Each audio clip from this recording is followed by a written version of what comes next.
Les subsistances permettent de réunir en un seul lieu, un lieu de travail pour les artistes, de résidence et où ils peuvent dormir, manger, vivre, créer, et puis un lieu où ces artistes rencontrent tous les publics, y compris pendant leur temps de travail. Et cette chose-là, avec cette ampleur-là, est une chose absolument unique en Europe. L'audioguide Subvisite,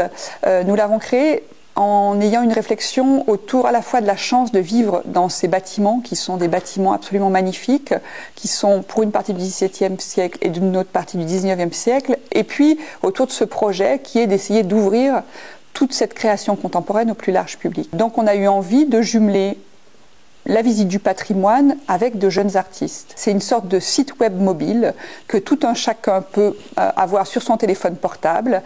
en passant la grille des subsistances et visiter le site et en même temps avoir des petites vidéos, des petits sons qui ont été créés par Claire Glorieux et Fabrice Médet. Il y a un plan qui est sur votre site web. Au sol, il y a un certain nombre de marquages. Vous allez sur les marquages, vous appuyez sur le petit bouton du plan sur votre téléphone et la visite se développe. C'est une visite très originale puisqu'il y a effectivement un contenu historique qui est, on va dire, assez classique pour ce type de visite, mais il y a aussi ce regard très particulier qu'ont porté en fait ces jeunes artistes sur le site et sur ce qui s'y fait. C'est une vision des crues de la Saône, c'est une vision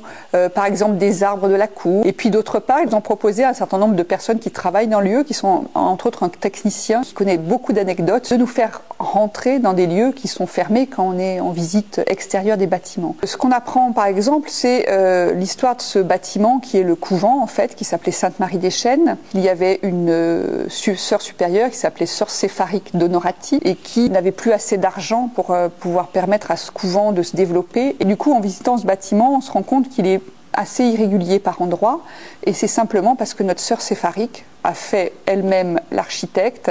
et que d'ailleurs il y a une partie du bâtiment qui s'est écroulée, qu'elle a fait reconstruire ensuite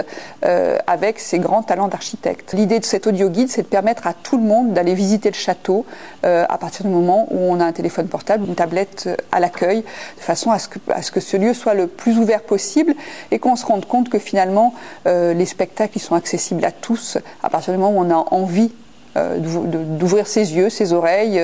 et de découvrir ce que les artistes ont envie de nous dire.